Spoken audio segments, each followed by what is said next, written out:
Turn your light down low.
Testing. Okay. Good evening, everyone. My name is Kate Uvia, and a sincere thank you to all of you for making time to attend this the second event in our Toktok Stronim Nation discussion series. Just a few housekeeping before the event starts.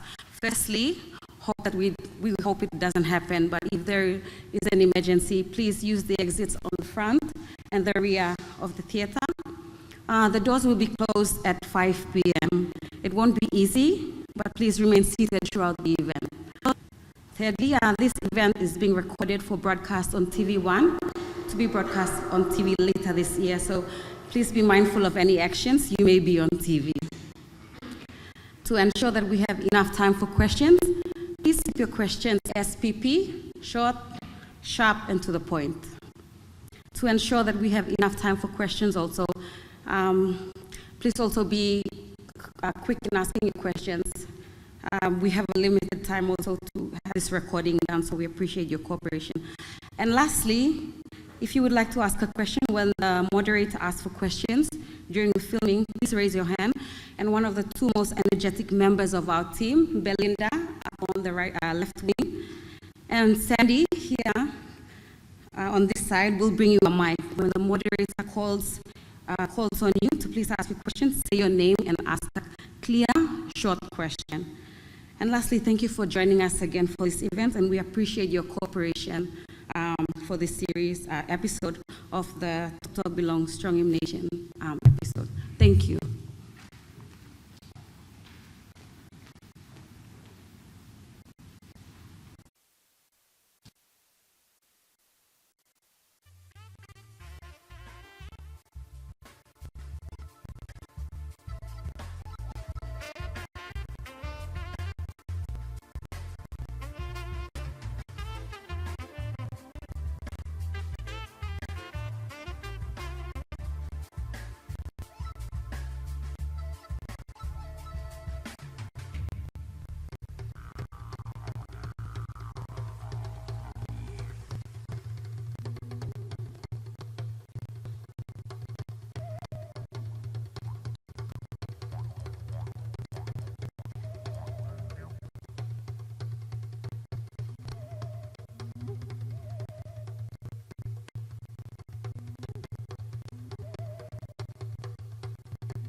Ladies and gentlemen, welcome. Before we get started, a couple of housekeeping remarks. Can I ask you all to put your telephones either off or on silent? I should point out as well the emergency exits, where we'll make a panic-free exit if needed. Two at the front here and two up the back. So you would have obviously noticed the TV cameras. So this series is being recorded by TV1, both for TV and radio purposes, and will be broadcast later in the year. So the format is that we'll be opening up to the audience for questions. So please have your questions ready for our panelists. Now the way that works is that you put your hand up after the presentation, initial presentation. Put your hand up if you have a question, and we have two mic runners who will come to you and give you your opportunity to speak. Now it's important to state your name and your question clearly, and this is a request that you keep your questions short and to the point.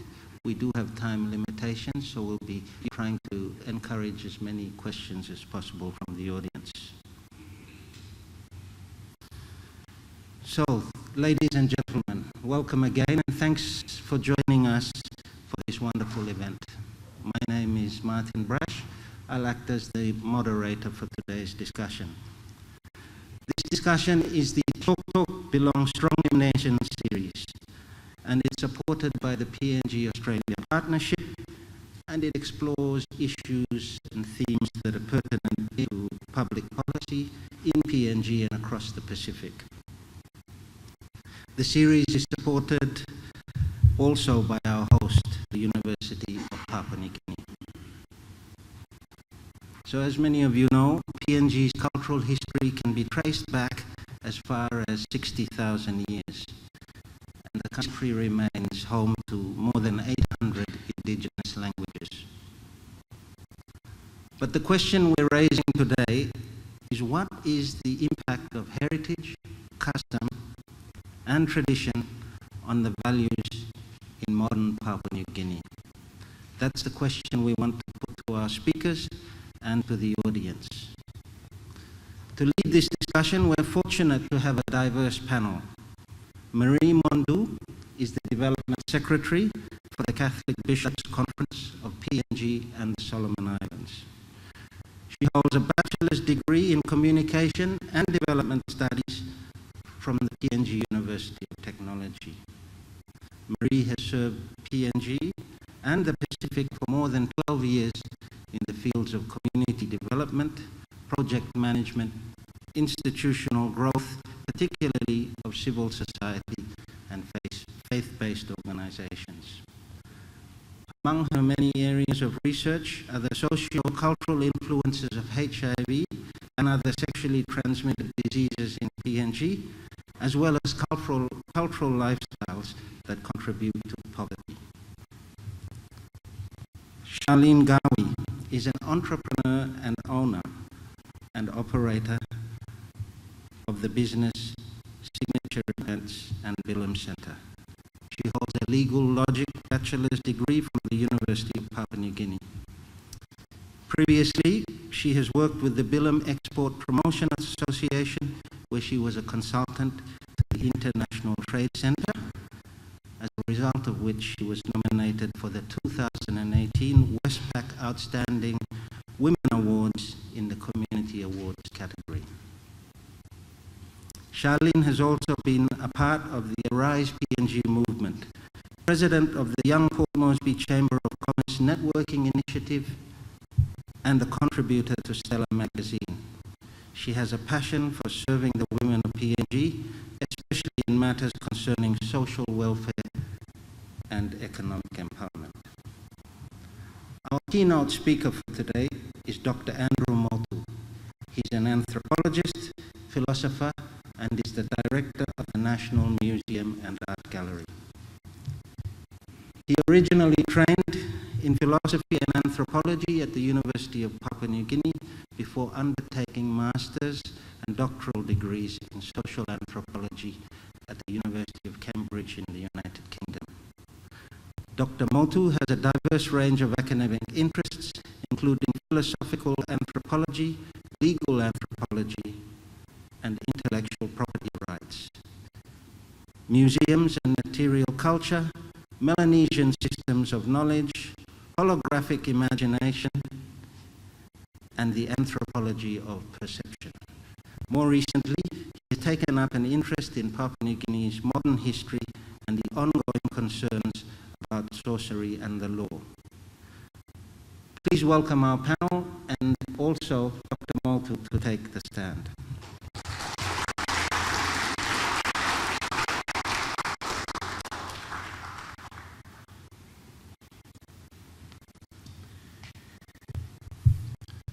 Thank you for the enabling conditions for creating these conversations.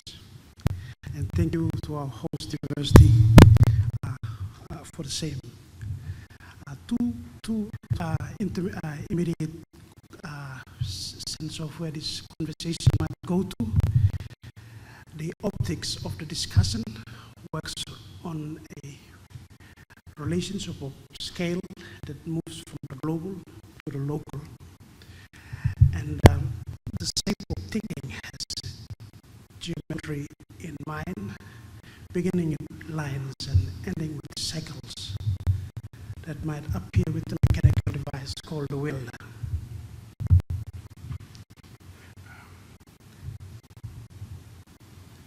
I'll stand back here. I don't know how much of this is visible to you. Possibly. Like this. So I'll run through this very, very quickly, and hopefully we can get to the more interesting bits from the Tolai. I'm from the city, but I'm talking as an anthropologist. The idea of cultural heritage has a Western provenance. Its early origins appear in Europe in between 15th and 18th century. Its Latin etymology is about hers and heres, which points to the idea of inheritance, regardless of its value. You inherit whether it's precious or not, but you own it. The ensuing ideas of property, possession, inheritance, and succession appear to have come from the same. It is bound up with ideas of time, and specifically a sense of unilineal time, of continuity and change, along with a concomitant model of kinship and human reproduction of time.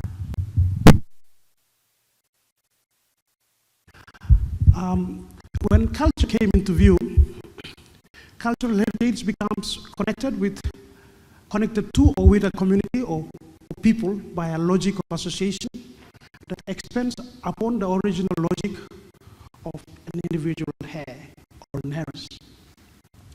It relates to material structures, institutional complexities, and social practices, and carries a powerful emotional charge and value structure emanating from the idea of belonging, association, or identity that is bound up with a certain form of cultural heritage.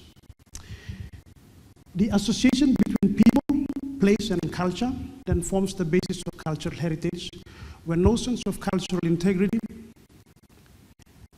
stability, vulnerability, and validation or clarification of the past for the sake of the present is built into the idea of cultural heritage.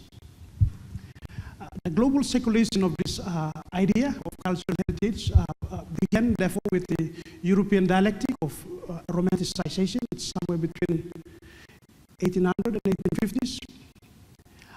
And Enlightenment, followed by its secularization through the process of colonialism, and most recently, in the last 100 years, with 2 world wars. So following the Second World War, we saw the establishment of the United Nations, its promulgation of human rights, and subsequent conventions which now canonized cultural heritage as a global currency, since 1964, including its most recent formulations of the distinction between tangible and intangible cultural heritage. What is consistent is the story of its origin. What is consistent about the story of its origin is the view that cultural heritage is set on a mission to civilize. It has a mission to civilize the nations of the world anew, based on an understanding of a country's historical past, its present, and a commitment to enact programs, actions to enable the country to progress towards a better future. Such a civilization mission of the cultural heritage language or idea. I don't think we are going there. Can we go to the next one? This one. This one coming up. Oh, let's go in there. I'll just quote someone, a Frenchman, about the civilizing zeal of cultural heritage. This is a Frenchman in the 1880s. The era of decadence ended with the arrival of the French in Indochina. Civilization does not exist anymore in this privileged country where it once strongly flourished, but the soil preserved its incomparable fertility. Since we put our flag into this region, it seems that this civilization begins to live and breathe again. Is it not up to us to revive the marvelous past of these people, to reconstitute the admirable overviews which their genius has created? In a word, to enrich the history of the art and the annals of humanity with a new page.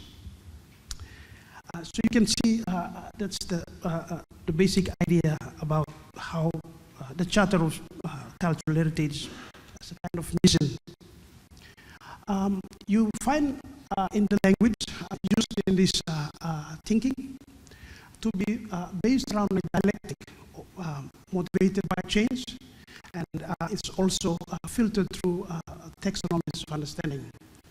So the cultural heritage was born out of a series of dialectical interactions, including those between European Romanticism and Enlightenment, the colonizer and the colonial, the First World of the North and the developing world of the South, in the local, the national, the global, and in the sort of antinomy between the individual and the nation. These are the kinds of basic grid, taxonomic grid that organizes the thinking in cultural heritage. So the idea of cultural heritage, Simon set another contrast between the past and the present, of change as an encounter between what is called tradition and modernity, or the contrast between folklore and traditional knowledge and expressions of culture. And that's especially you see this in the last 16 years of thinking since 2003, if you watch what United Nations are doing. These taxonomies of understanding the world, where ideas of cultural heritage emerge, are fast.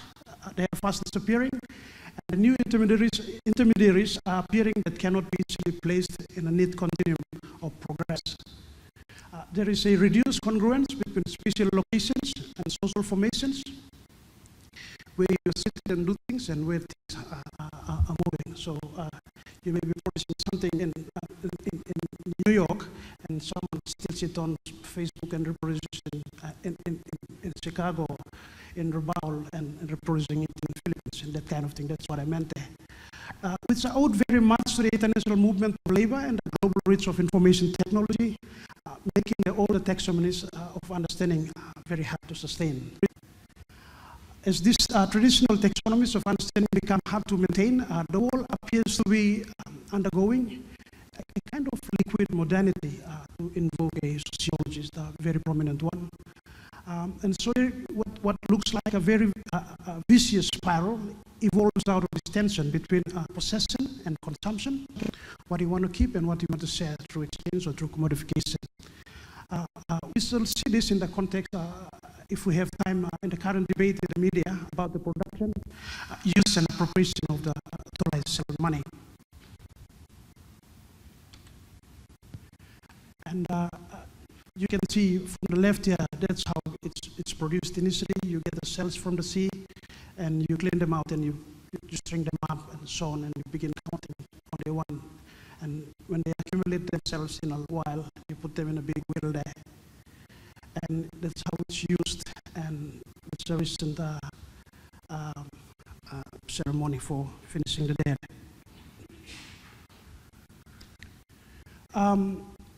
Why I chose the ceremony from Tola is because it plays with contrast between the local and the global quite powerfully.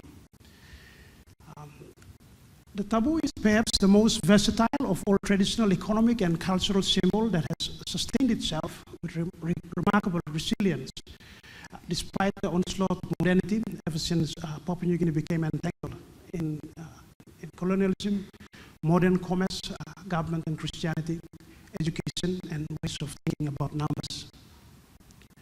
About more than 100 years ago, the Methodist reverend observed, made a profound observation about the way in which the tabu was treated, and as a kind of treasure vault which underwrites the culture and the value systems of the Tolai people.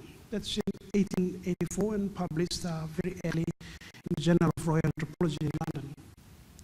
It gives you a kind of perspectival insight into the life of a people who live on the sea, so where you get the sea and the fish and the crabs, and life on the land, so you get the materials to make the ropes and make the traps and so on. And what they make of it brings together a combined vision of industriousness and aesthetics. Apart from making commensurate the world of incommensurability, this is what you exchange. So things are very different, so you require a common denominator. So the tabu comes in as a currency of exchange. It also has a biographical pedigree, and it causes people to become frugal or responsible and industrious.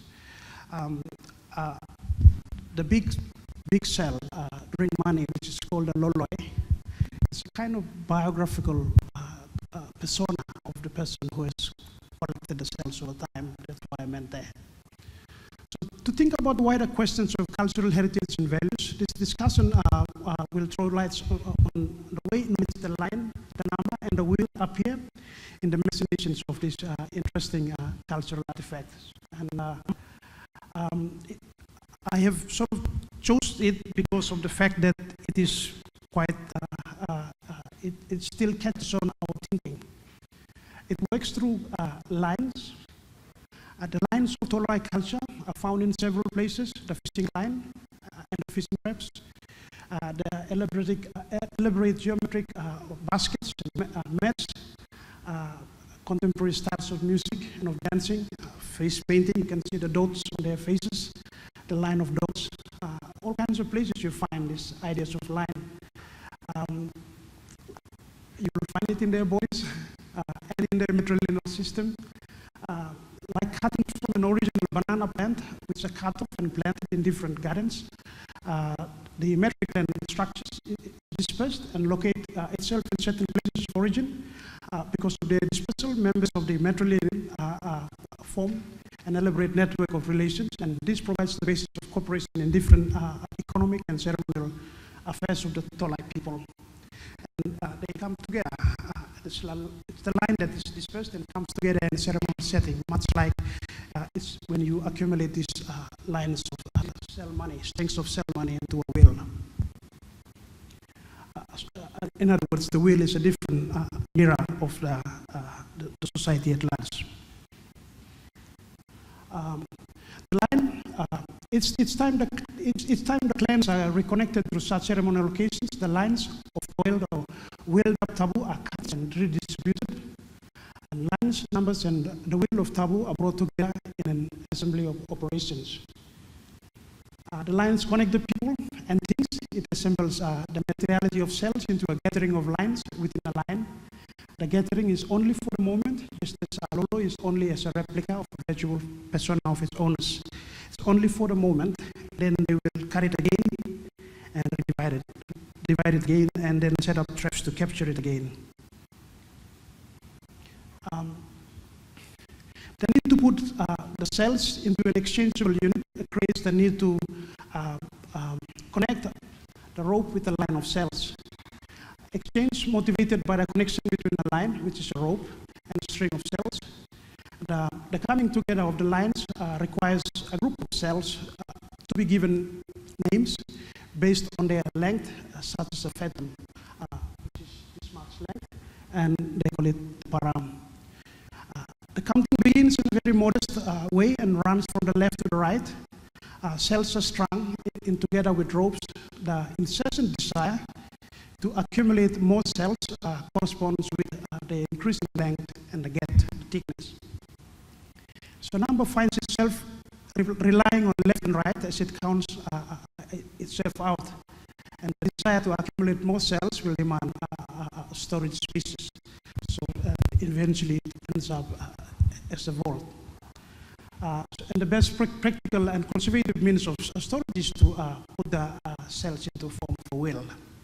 So we moved from the line to the wheel.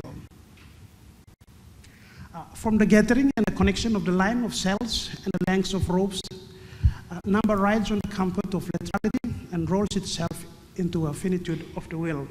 It's a finitude only insofar as it's going to be cut up again and then it's going to be recirculated again.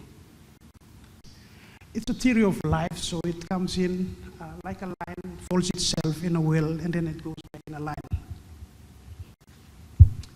When number is inside the skin of the wheel, it is at rest, and counting ceases for a while. The rest is not permanent, but the wheel conceals the fact that the number has relied on left and right to track and roll itself into a certain word, measure, or proportion. The wheel recapitulates and summarizes the biographical feats of a certain person. It moves back and forth in time, indebted both to a past and to a future. When a need for exchange or an obligation arises, the wheel has to be cut up, the cells are divided and given away to appropriate recipients. Counting resumes through the cutting and separation of individual lengths of tabu in the line. It is exchange transactions that motivate the cutting and division of the wheel into component units, where it was the line that gave voice to the numbers in a count. This is some ruminations. When we are thinking about the current craze of and complaints about appropriation, are we borrowing or stealing, or are we cutting or dividing? The tabu is an object of contestation stemming from the manner in which it has been appropriated. And appropriation is an act of creativity that celebrates a hybridity that fuses the old and the new, the original and the derivative, and is also an act of creativity. And so what we find is that mostly in what is fashionable industry nowadays, we find that it is the idea of fashion, as we are beginning to develop in this country, is based around three principles. One is that it observes the law of change, which provide a platform to imagine a contrast between the old and the new. It has to change, but you have to navigate a dialectic between what is old and the new. And the new always drag the old into the new. The new always drag the old. Like a phone, like a garamut that calls the name of the one who beats it. So, and finally, it is about perpetual obsolescence. The old becomes discarded and the next model of the new has to become fashionable. And in that context, what you find is art is revealed in a very plastic form that is supremely ephemeral, while design, those who are capable of designing, comes in as the technology that releases the new from its moorings and trappings in the old. And what is novel is not novelty, but newness itself that underpins the psychological moods and oscillations to fashionable. I think this is the kind of thinking that brings the tabu very critical into or interesting into a a sort of very poignant conversation with the current craze about cultural heritage.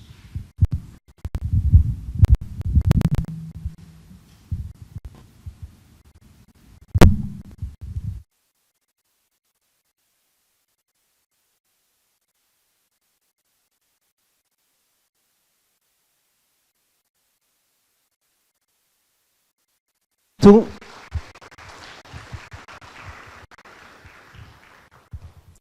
Thank you, Doctor.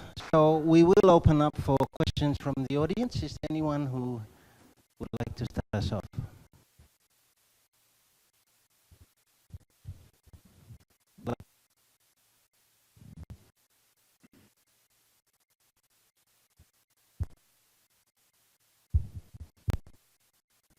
I'll ask you to put your hand up nice and tall, and remember to call your name as well, please, and keep it to the point. Thank you.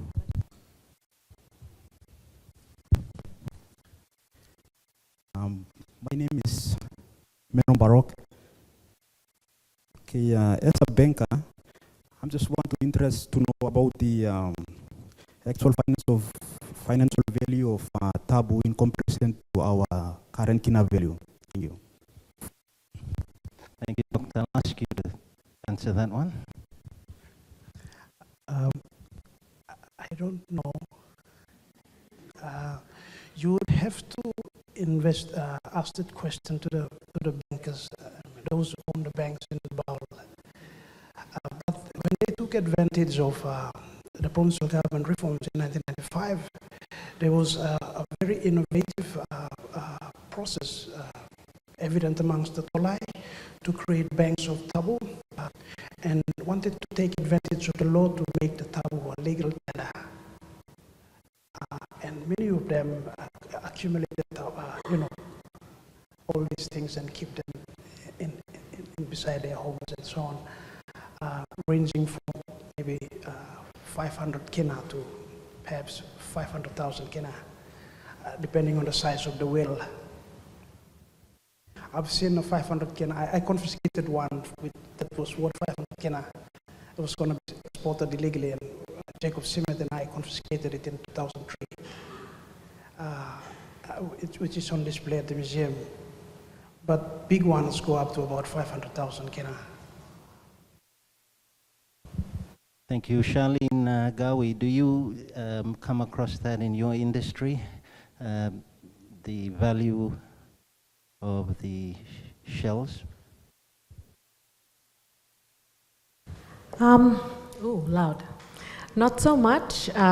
With the bilums, the shells or feathers or fur is often put on, used as adornment on the bilums, but it doesn't, not all of them have it, depending on where the bilums come from. It doesn't necessarily, I think in some places in my experience, how many shells are on there tells a particular story, or where the shells are placed or how they're grouped. But it does not, in terms of the value is more in recognizing what the message is, but you have to be from there to know. So it's not really translated into monetary value, if that answers your question. I hope that was clear. Thank you. We'll take some more questions, please. Remember to stand up and state your name.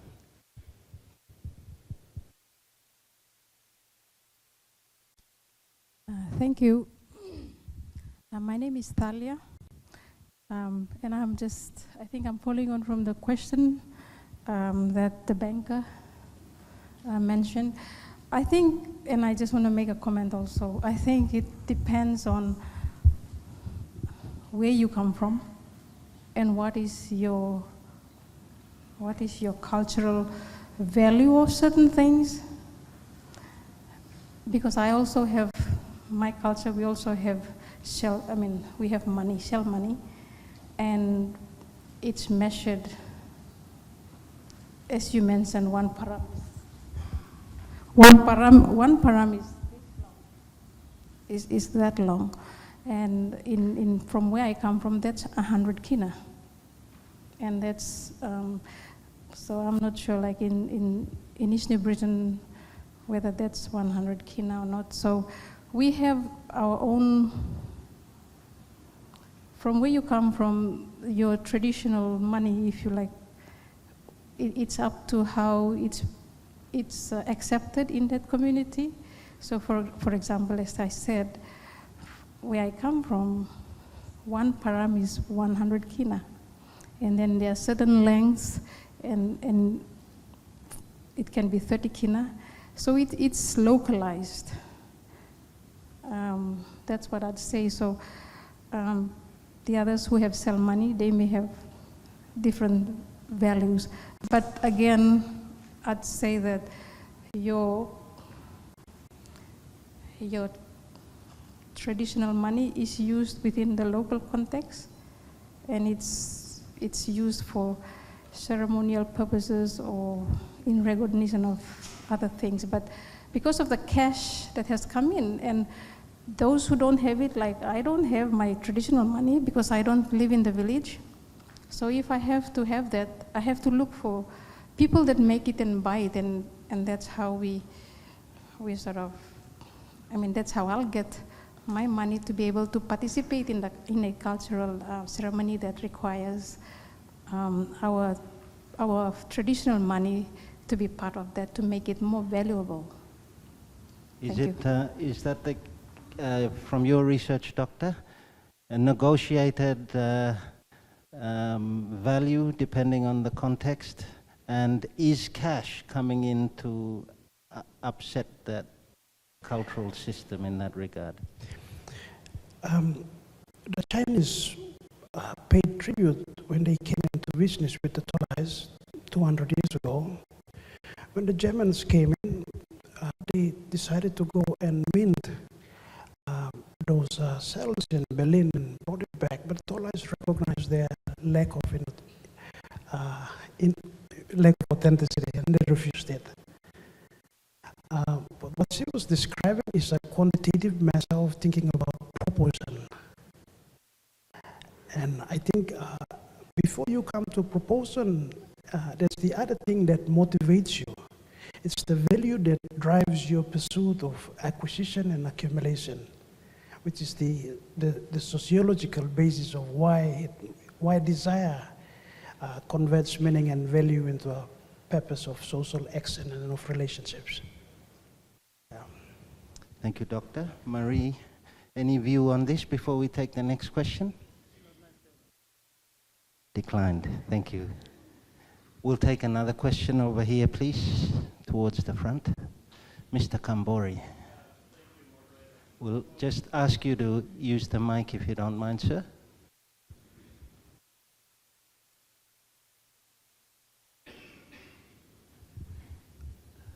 Dr. Motu, I started with you, but I lost you after the Enlightenment, starting at Wittenberg. Are you suggesting when you concluded in extrapolation on the Tolai shell money, the taboo, to justify your starting the presentation saying that cultural heritage was defined by the European society, and over time they were manifested or reinforced or made in emblems of the different part of the journey of civilization. So for us in Papua New Guinea, the example of the Tolai taboo is a way of canonizing, or it's an emblem of our cultural heritage, and it has implications for our future.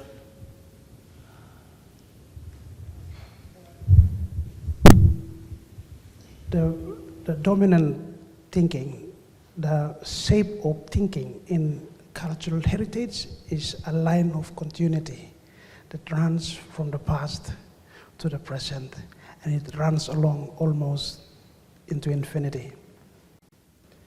And we do work with lines also. and we create lines, but our lines are found in our metric glands. Our lines are found in our blood vessels. Our lines are, but we have to momentarily cut up these lines, like cutting off bananas and plant them in new grounds, fertile enough to grow. We have to cut the lines of taboo each time they come into the loloi and redivide them and bring them back again. We use the line, we get into the circle, and we reproduce ourselves in the form of a circle, if you like. It's the circle of life described in taboo and captured in the will. How do you distinguish what emanates from a more an oral society, which for us and for me, for example, much of my cultural heritage was passed down through the oral tradition of passing and through our initiation and from our adolescence and teenage and then up through. So we acquired that as to our identity and our emblems and our mascots and our totems, as against you referring to the European society and how did they, so what is the implication for us now in going to the future in terms of the lines and how we reinforce and how we create that and strengthen that so that our heritage is clear in a modern society?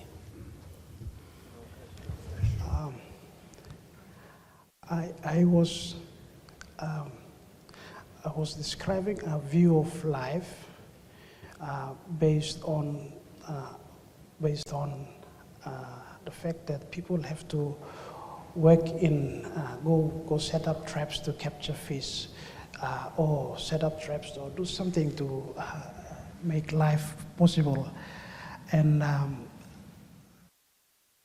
we do have lines, but we do something interesting with lines. And so the reason, I mean, if you watch the papers in the last 2 weeks alone, and you will see the contestations, and you worry, what is going on? Are they converging, or are they going into separate ways of how they have appropriated a common symbol?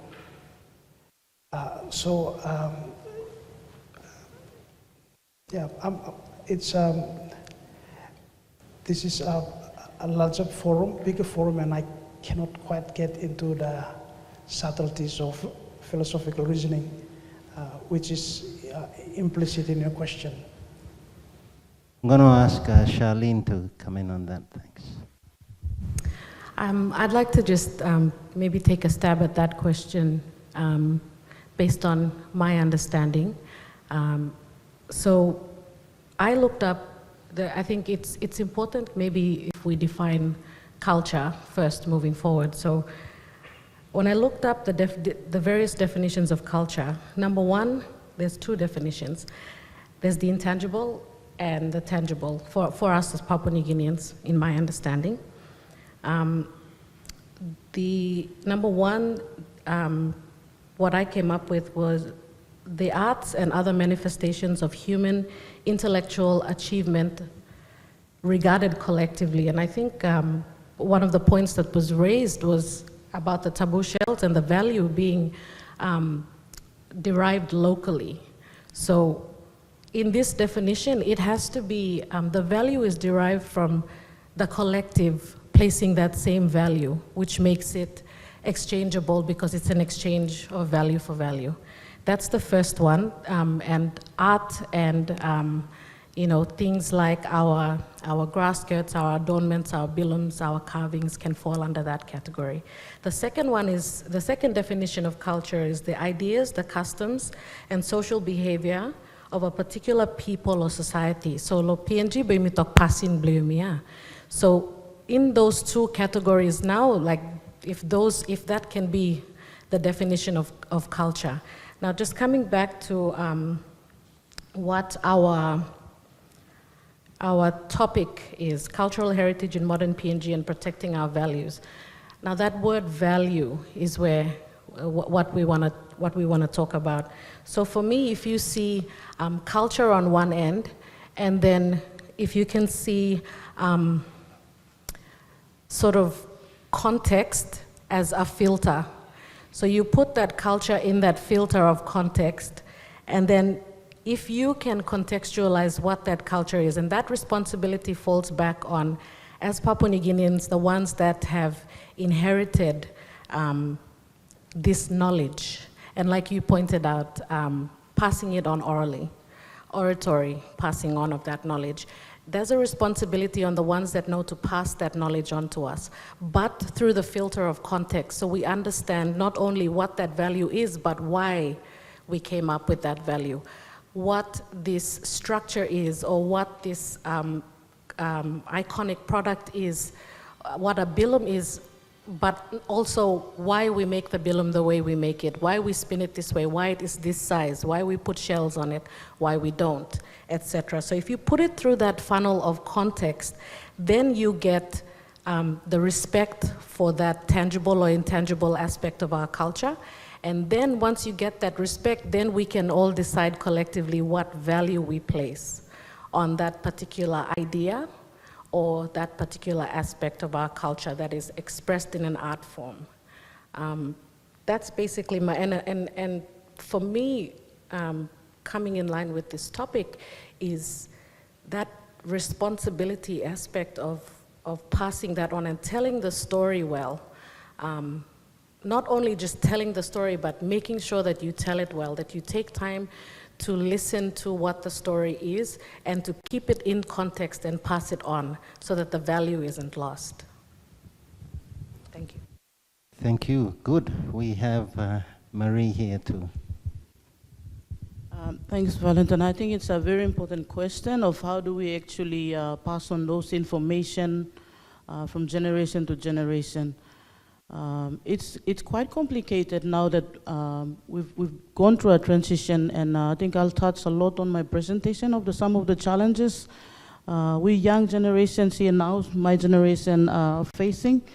One of the difficulties of our culture dying or going extinct is because people have migrated, civilizations come in, we migrated from place to place, and so knowledge is lost along the way. We have mixed marriages from one province to another, so the dominant culture or the parent who brings the child to the village or allows the child to be raised by the community then takes on the information and grows up and at least is grounded and have a sense of identity to respect what to bring forward. Many children are happily dressed in their traditional gears these days during cultural festivities and whatnot, but the actual reality, when you interview these our children, they will have no idea where this cell money is coming from, what's the significance of that particular leaf they're wearing, why is it smelling like this, what's the story behind this. And so that particular question that Valentin raised is very important. As Papua New Guineans, I think it is a challenge going back to us now. How do we learn from this, and how do we harmonize what's valuable to us, what we want to keep as our national identity as Melanesians, as Papua New Guineans? How best should we respect each of our own tribes, totems, tree spirits, names, and whatnot, without conflicting or harming another tribal cultural heritage? And how do we harmonize that into our education system? I will touch a little bit on some of the influences that really took on the westernized way of educating us and shunning or giving little relevance to what we value. And without dialoguing very well with our forefathers, and to ensure how do we preserve some of those culture in a respectful manner. So we Papua New Guineans now sitting here will not go back and trace back and find out what does my surname means? Why am I dressing this way? Why am I acting this way? Why am I eating sago and not other food items? Why am I cooking this way? So I think there's a lot of challenges going forward, but it's time we have to think about solutions. Thank you. So Just following up on that, on the one hand, we hear our panelists referring to the importance of context, of detail, and that identity to the many different tribes and language groups we spoke of. On the other hand, Doctor, you made reference to the fact that maybe the broad notion behind the shell money ceremony was picked up in our government system in the way budgets are appropriated. Are we at risk of losing details and drawing out the broad context, broad lesson rather than the important details?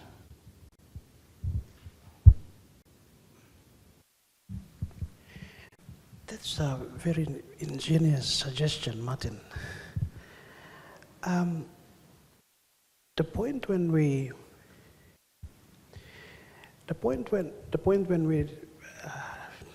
make decisions about our budget is connected to the life of a nation. The point at which they divide and cut up the loloe is based on the fact that someone of significance has died. They're going to pay for someone's wife. They're going to pay for injury or assault cost to someone else, or to maybe transact in land, and so on. And the motivation behind the accumulation is because you've got to be purposeful and industrious and responsible. So the idea of frugality is very key at the heart of the Tolai ceremony. I mean, and they want to make people responsible. And our current Treasury Minister is not saying that we have been honest and responsible. And so our budgets have a one-year lifespan. The Tolai ceremony has a way of catching back onto itself over time by investing in responsibility and possibly prosperous life. But thank you for that question. I never thought of it. Thank you. Doctor, I've got a question up the back there, please. Thank you. Good evening. My name's Rupert Bray, and clearly I'm an interested observer and guest in your wonderful country. I'd like to try and return to the question of value, because you've all talked about value. You've talked about the intrinsic value versus the perceived or exchange value and the cultural value of the taboo. And Charlene mentioned that you've got to be there to know it. And so one of the things that I'm sort of trying to work out is how that translates into the modern world and into fashion. And interested to hear from the panel your thoughts on how this can be monetized, and whether in fact there is a culturally appropriate or sensitive way in today's global world that all of these wonderful things and traditions and values and cultural heritage can and should be monetized to show the world these wonderful cultures. Charlie? Okay, thank you for your question. I think I'll give some, I'll try to answer your question based on my experience with the Bilums and with this wonderful project that I was part of, the Bilum Export Project. When we went around to these provinces, these villages where we met women that we obviously wanted to export our Bilums, and but going into these societies, we had to ask them for permission to do so. And some of them didn't want to export the Bilum, some of them didn't want to commercialize it until we told them how we were going to protect it. And some were very open to it. They understood that this was an avenue that they could economically empower the women. And it was not something that you were going in to teach them something completely different. It was something that they were already doing. So some were open to it, some were not. We had to approach each group of women, cooperative of women, weavers differently based on what they were open to or not. And I think a lot of the times, especially when we talk about commercializing or the rights that come with using certain aspects of our culture, we talk about rights a lot of the time. And that's great, but I think in going forward, if we can focus on, and I've mentioned this before, if we can focus on the responsibility aspect. So say, for example, when we went to Karkar Island and we wanted to export bilums from the Karkar Island, beautiful bilums. When you get to Madang Town and you go to the craft markets around Madang Town, you'll see some of these bilums there. But you have to go to Karkar Island to see, for them to tell you the story so that you can train your eyes to really see what the difference is between a bilum from Karkar, made by a woman from Karkar who's had that knowledge passed on, and something that's made by the Sipik women in Madang Town that they replicate and sell. So respectfully, how we went about respectfully in terms of exporting those bilums was we decided as an association that we would only purchase, if we wanted to get Madang bilums, if we wanted to get bilums from Karkar Island, we would only get it from women from Karkar so that they benefited from that intellectual property, that was knowledge that was passed on, so that the story does not get distorted. The story gets told the way it should be told by the people that own that story.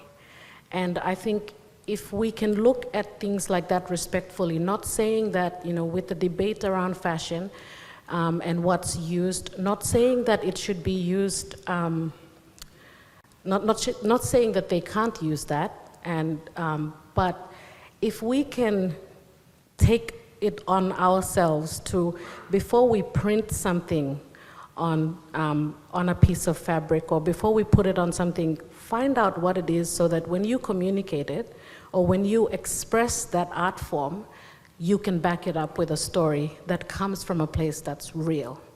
And so in that way, you know, some of us that didn't have the benefit of growing up back at home, in the villages or in the rural settings, if you tell the story right, we can sit at a fashion runway and we can look at that dress coming out or that item coming out, and we can learn something, we can glean something from our culture from that experience. And people like yourself as a visitor here and an observer, you know, you can also learn something of value in our culture. Yeah. Marie Mondui, any views on the risks and ethics of monetizing cultural heritage? Thank you for your question. We have a problem in this country when you talk about money. We tend to forget about our identity, about our culture, and it comes with a lot of problems we're facing now. But there is a better way of doing things. Once Papua New Guineans get more exposure to outside of how culture and heritage has been handled in public spaces and in fashion designing, in food, all sorts of things. It comes with exposure. Many Papua New Guineans don't have the opportunity to understand. They can turn a simple meal into something that can generate income, or turn a simple thing in the village and attract tourists to come, and how best can they be educated into running a business and to make it safer. I will touch on that later in the presentation, but since the discussion is going on, we can continue on some solutions in this regard. So the question was supposed to be posed to me was, what does culture and heritage mean in terms of connection to the natural environment, and what more needs to be done in this regard? So it touches a lot around how do we monetize and how do we make it safe for PNGs so we don't lose everything in the process, while we think about economic empowerment and striking a balance to keep our identity as well. From a Christian point of view, I work for the Catholic Bishop Conference, so preserving life is very paramount for both human life and environment. This goes for both humans and environment. Anything or any practices that is killing our livelihood and population must not be encouraged, even for economic gains. Our education system needs revisiting to shift the thinking that the Industrial Revolution is the more attractive way of life and the powerful way forward. We should give credit and recognition to the traditional custodians of the land who take care of the environment by consuming less, harvesting less, and destroying the vegetation less. To invest more on tourism and cultural artifacts and ensuring that there is a greater appreciation, showcasing our cultural dances, songs, arts, and multi-languages to the world. Like how many of us wants to speak Spanish and German and whatnot? And Papua New Guinea is a very diverse nation with 800 different languages and plus. If we thought about, making one of those languages, getting a place in the universities of even UPNG linguistic studies here, why do we get attracted to other languages and not wanting to teach our languages in our country and make it into something that people will come in and learn? We have a great potential in filming industries as well. There are many, many hymns and traditional songs, and we compose. We are very creative people. We compose a lot, but very few exposure that goes out. How do we turn those tunes into musical notes in UPNG so our students learn how to turn their traditional songs into beautiful orchestras that we can use in our music industry and filming industry? There are many opportunities that this country can offer, and these are just two examples, but looking at diets as well. How many of our cooks are actually taking our taros and sagos and whatnot that we cook and try to put some recipe into it and sell it in our restaurants and commercialize it? We haven't really dig deep down to appreciate what we have. So that's our answer. Basically, I think a greater belief of ourselves and thinking the Australians' food is much more better than us. We should stop thinking like that. We should really appreciate that, what can I do out of this sago?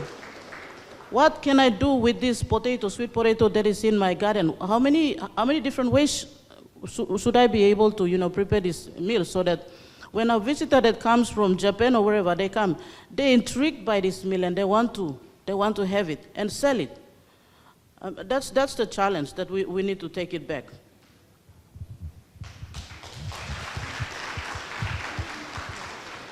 Doctor, I'll pose one more aspect to that question to you before I take our question over here. And so I'm interested in your view too on the same question, the risks and ethics of monetizing culture.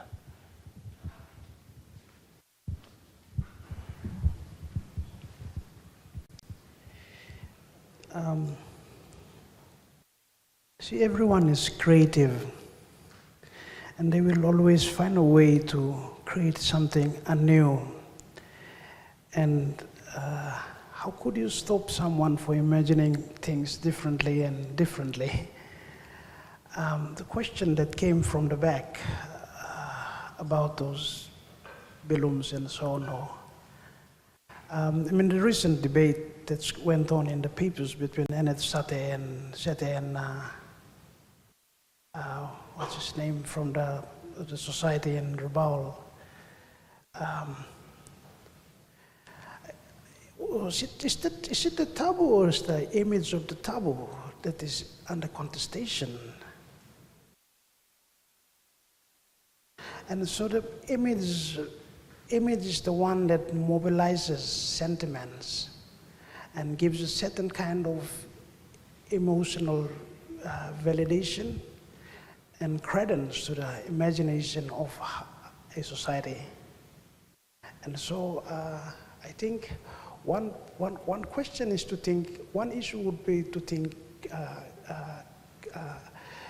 the derivatives that ensure out of what is original. This is copyright language now, the split between the original and the derivative. What comes out of the other.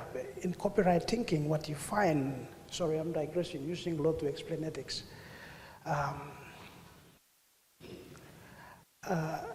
They reward creativity all along.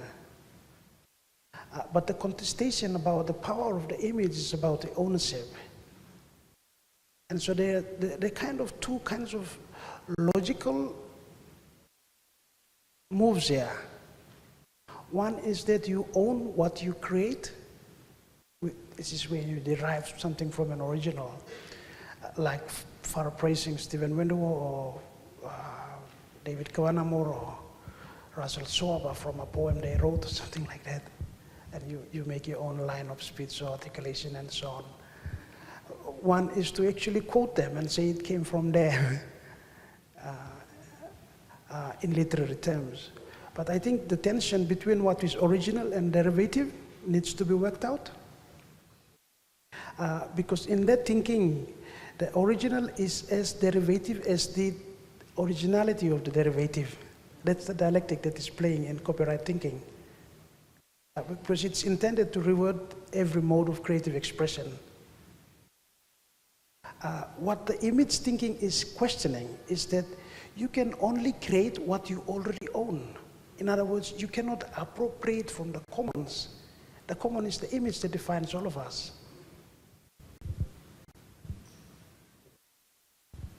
Thank you, Doctor. We'll take another question from up here, please. Thank you. My name is Anna Joskin. I'm from UPNG.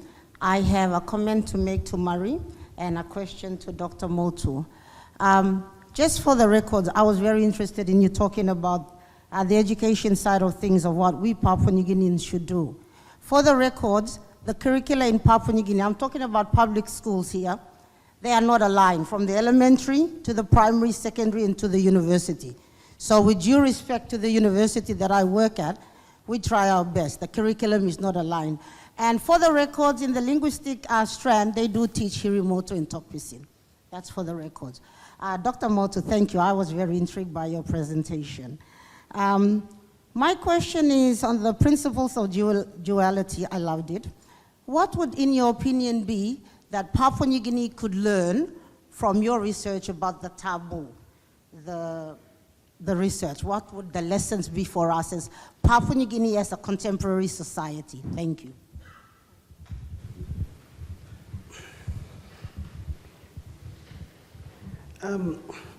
If you took in a note in your bilum, you will realize that they have or a 50 toya, you will realize they have always a two side.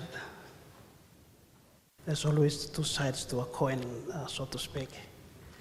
And on one side, they'll tell you the value of that bill or value of that coin. And on the other side, they will stamp the authority of authority. So on one side, you will see Tukina. On the other side, you will see the finance secretary. And you will see the governor of the central bank. They regulate the value of a note.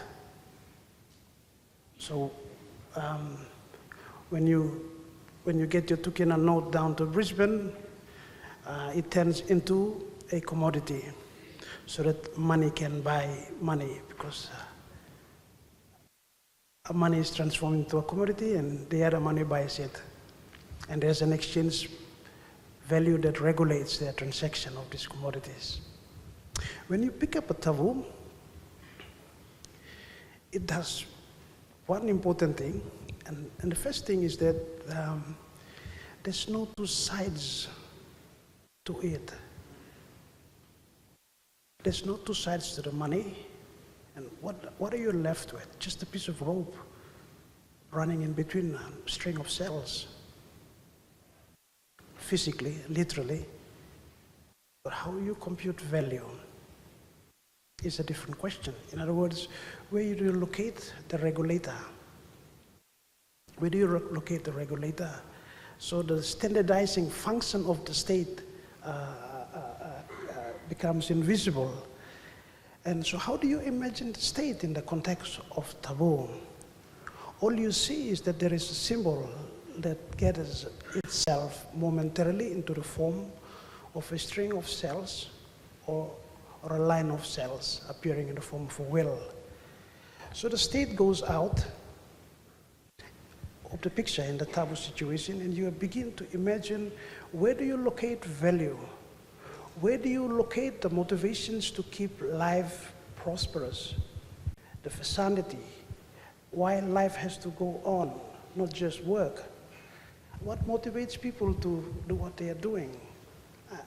I think that's the bigger question about the fact that it is able. I mean, there is a ritual dimension to taboo which we haven't talked about that sort of sanctifies its value elsewhere. But the state comes out of the picture completely, and you begin to wonder where you think about ideas about value and ideas that motivate people to take social action, to relate to one another in matters of conduct, of respect, of civility, and industriousness, and so on.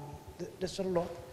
But if you want to just strictly go back to your question about, I don't think that we've got the numerical philosophy of the taboo thinking. It works through sets.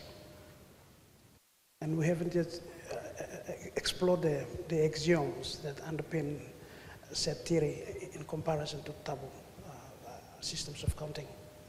But that's for the mathematicians and the anthropologists. Thank you, Doctor. I'm going to use that as inspiration for a last comment for the other two panelists on the big questions to take out of this debate on cultural heritage. I'll just share my view with the example of a bilum. I shared this story last week at a pre-independence celebration. You know, we visited a place in the middle of Sepik that they use 3 different types of fibers to make one bilum. And I found it so fascinating. When I asked them why they did that, they said, emas colorful where I'm needlo colorful, emas plain where I'm needlo plain, and strong where I'm needlo strong. So each of us, if we can see ourselves like one loop in that bilum that are all linked together. If any of you have owned a bilum, you know that when one link falls apart, the whole thing is going to unravel at some point. If each of us can see ourselves as a link, whether we're the colorful part of it, you know, the plain ones too have a role, because otherwise the color, the patterns wouldn't stand out, and then there's the strong ones in society. So if each of us can see ourselves as one link and take care of that link, when we link together, we're strong enough to be big enough, we trust the bilum enough to put our children in there, and that's our future. So that's my take on it.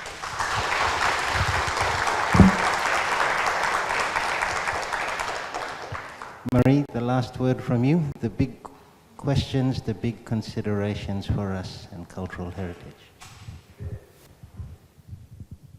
There are many ways. We are creative people, and there are many solutions out here in our hands, in our country. Do not limit ourselves in seeing ourselves going forward. Young minds, many of the young minds sitting here to take your studies forward, we have a bigger challenge on how do we best showcase the future for our children. If we are not careful, many of our cultural heritage and culture will go extinct. And it's sad to see it already happening. Those of you from mixed parentage, you will know. Those who are displaced by disasters or violence related, and families need to run from their communities, they will know. Children who've accompanied their parents to the cities to get an education while mom and dad is in the office to work, you will know what I'm talking about. And so let's talk more and fight for our right. It is a right. It is our right, our indigenous right, to preserve our culture and identity, because without it, you will not be a true Papua New Guinean.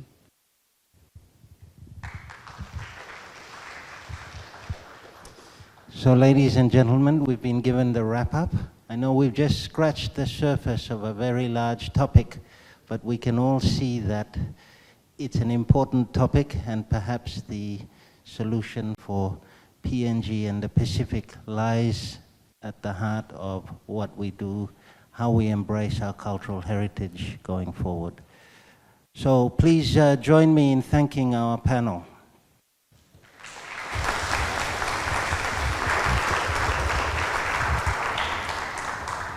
And thank you so much for being part of the Toktok Belong Stronim Nation series. Information about the next event will be made available shortly and circulated, and we hope you can join us for the follow-up sessions. In the meantime, we hope you can join us for food and drinks outside. Thanks everyone for coming, and thanks again to our panel.